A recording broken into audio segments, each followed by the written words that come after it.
Howdy, I'm Jason with Off-Road Wizard, and today we're going to be installing a vehicle speed sensor in the tail shaft of our 4L60E.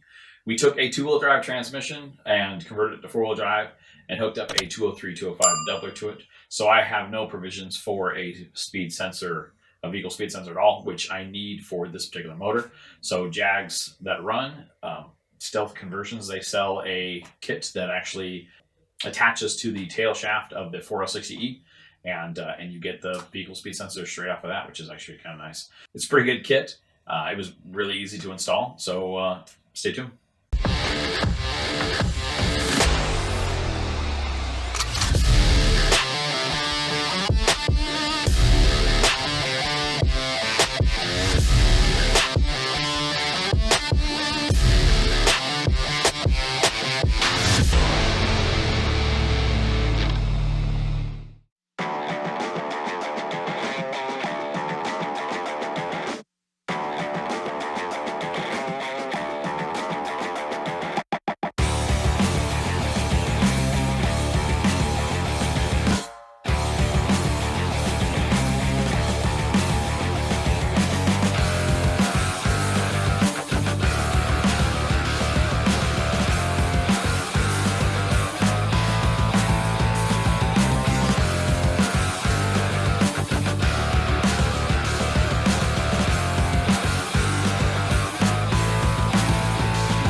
All right, we do all this work to get to the tail shaft. That's the adapter right there. That is where we're going to install our vehicle speed sensor. There is the gears, and then the sensor right there comes in the kit from Jags. That is the rail bit that we're gonna need to use.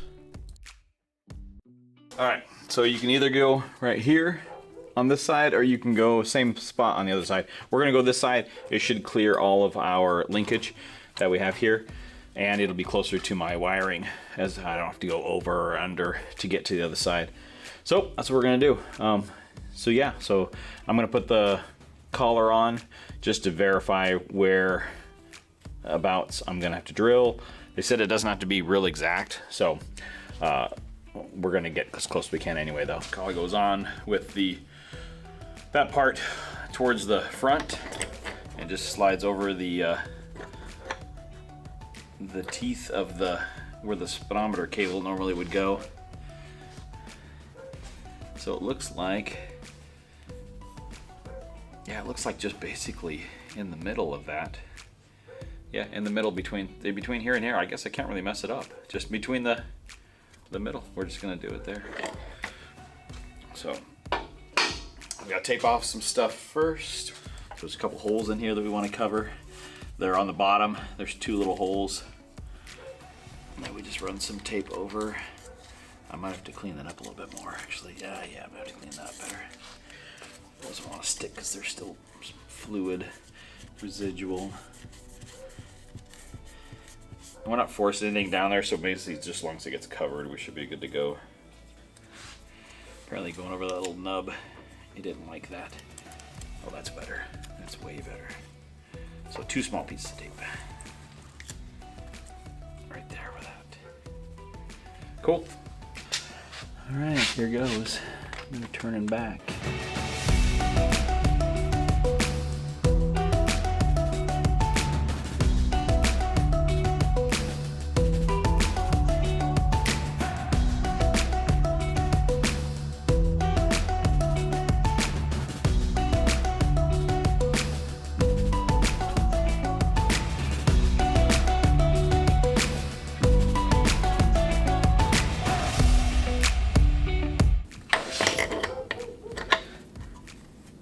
Oh yeah, sweet. I think that's gonna be, probably could have gone back a little bit closer to the edge here, but that's okay. It'll still kill it.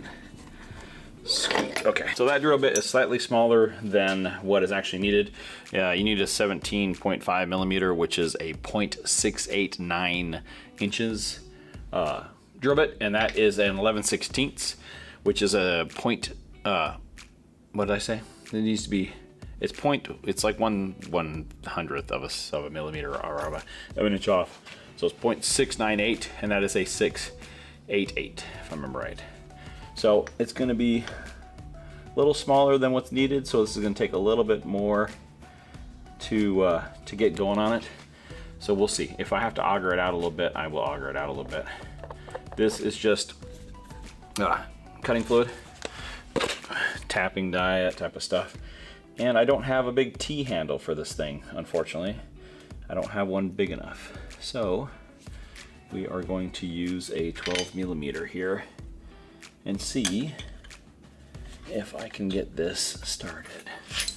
Gotta try and line it up exactly.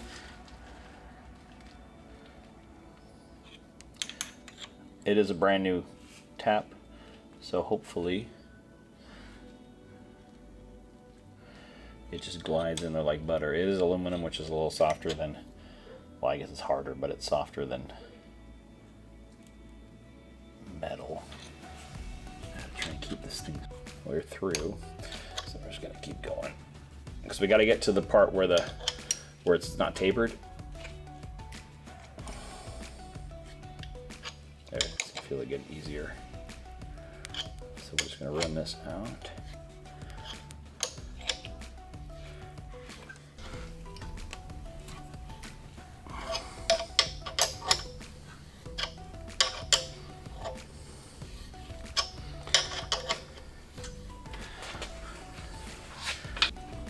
So now we're going to go and take this out.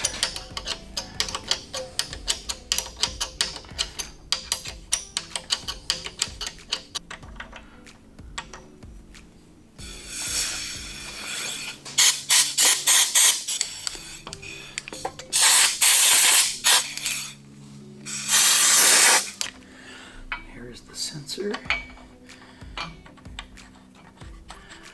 Just threads right in. Nice.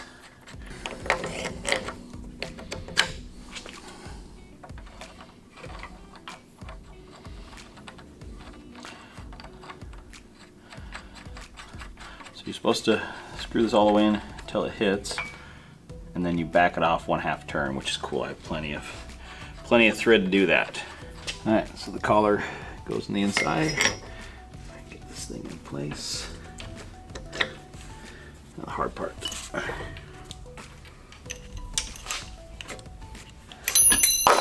Oh no! I just dropped in the gear oil. Nice. Man, this is a giant pain in the butt. It's probably the hardest part of this whole job.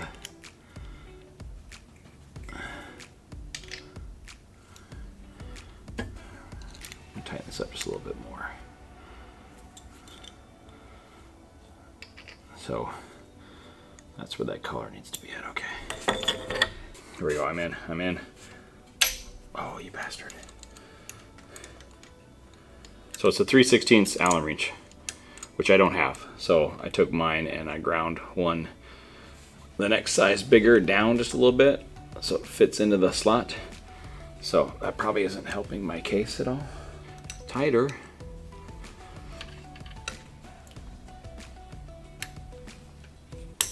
Oh, you bugger. Oh, almost had it. Yeah, it definitely would be easier with the right size Allen wrench. It would actually fit in the slot a little bit nicer. Got it. Yeah, that's in there. Sweet.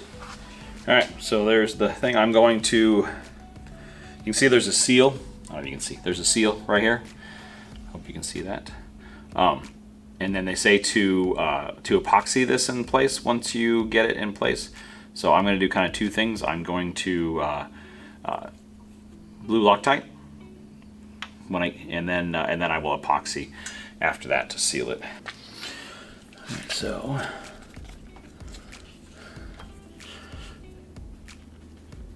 all right, I'm actually going to do quite a bit of this to make sure I get a good seal around here.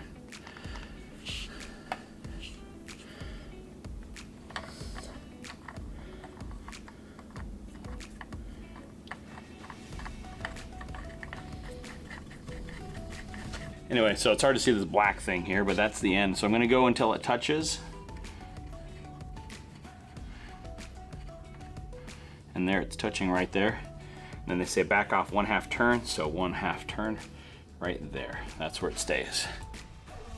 All right, with everything all sealed up, you want to put some epoxy on them threads when you put them in place, and then put everything back together.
So that was the installation of the vehicle speed sensor in the tail shaft of that 4L60E. As you saw, it was fairly easy. The hardest part is just was me taking that 203, 205 out of there.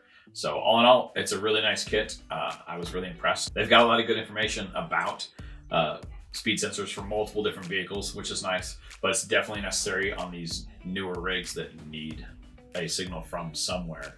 And it's relatively easy to get it off of the transmission, which is the best place to get it as opposed to the transfer case. So it messes with stuff up when you get when you put them on a transfer case. When you pull the vehicle speed off of the transfer case, if your vehicle doesn't know you're in low gear, it will screw up your speeds and your shifting will be all out of whack. So if you have no way of telling your computer that you are actually in low range, then you need to get it off of the transmission before it gets to your transfer case. you will end up with things shifting wrong. It isn't a make or break, but it's just definitely something that's better than not. So if you like this kind of content, please consider subscribing, comment down below, hit the like button, and I will see you guys again next week.